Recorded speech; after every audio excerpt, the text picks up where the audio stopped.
रहीम अस्सलाम वालेकुम। आज मैं आपके लिए शलजम का अचार की रेसिपी लेकर आई हूँ। ज़बरदस्त रेसिपी, ये बहुत मज़ेदार खट्टी सी, तो ज़रूर इसको ट्राई करें। सर्दियों का मौसम है और ये रेसिपी इन्हीं दिनों में बनती है और मज़ेदार तरीके से आप इसको खिचड़ी के साथ भी खाएँ, तहरी के साथ खाएँ, दाल चावल के साथ, और मज़ा दोबाला करें। रेसिपी पसंद आए मेरे चैनल को सब्सक्राइब करें, बराबर में दिए गई बेल को क्लिक कीजिए ताकि हर नई रेसिपी आपके पास सबसे पहले आ जाए।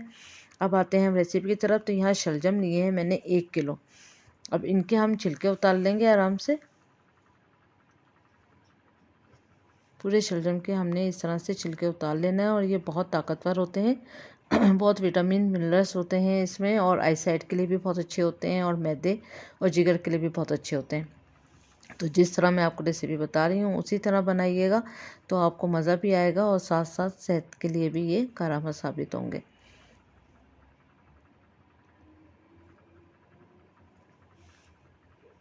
बस इस तरह से हमने सारे छिलके उतार लेना है, जितने भी हमारे पास शलजम रखे हुए। ये देखिए छिलके उतर चुके हैं। अब इनका हमने ऊपर का जो टॉप होता है, इसका ग्रीन होता है, जिसमें लीव्स होते हैं, वो भी हम इस तरह से इसको काट लेंगे। अब हम इसको स्लाइस में काटेंगे।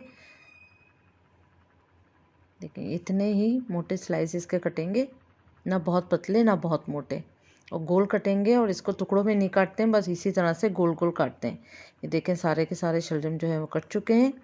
अब मैंने एक पतीली में जो है वो तकरीबन 6 गिलास के करीब पानी जो है वो बॉयल होने के लिए रख दिया था। बस पानी उतना ही होना चाहिए जितने आपके शलजम जो है वो अच्छे से डीप हो जाएं।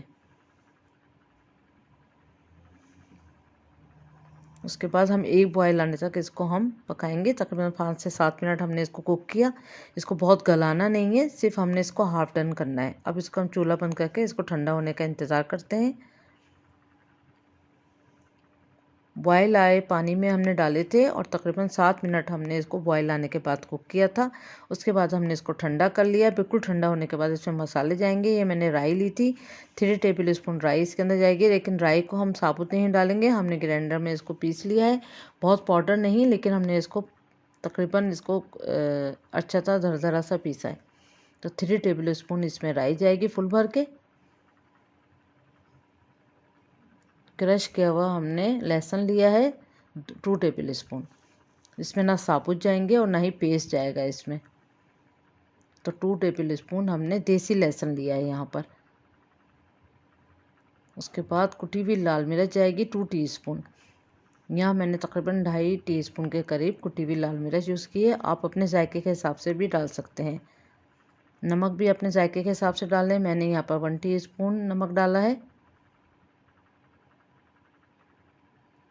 अब यहाँ पर आपने जो भी चमचा इस्तेमाल करना है वो अच्छे से क्लीन और ड्राई होना चाहिए। अब इसमें हम डालेंगे हल्दी। हल्दी से ये 2 महीने तक सेफ भी रहेगी और ये ख़राब भी नहीं होगा अचार।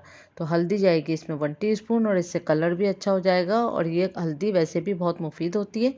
तो हमने यहाँ 1 टीस्पून हल्दी डाली। अब सब चीज़ों को अच्छी तरह से करेंगे मिक्स। बहुत अच्छी तरह से आपने चमचा चलाना है इसमें। उसके बाद हमने एक जार में इसको भर लेना है, और जार को भरने के बाद हमने इसको धूप में रखना है तकरीबन 3 से 4 दिन के लिए। अगर धूप ना हो तो आप किसी गर्म जगह पे रखें, किचन में जहाँ खाना बनाते हैं वहाँ रख लें। तो ये 3 से 4 दिन लेगा, या 6 दिन भी ले सकता है। तो ज़रूर ट्राई करें रेसिपी। उम्मीद करती हूँ आज की रेसिपी आपको पसंद आई होगी। Thank you for watching. दुआओं में याद रखें, अपना ख्याल रखें। अल्लाह हाफिज़।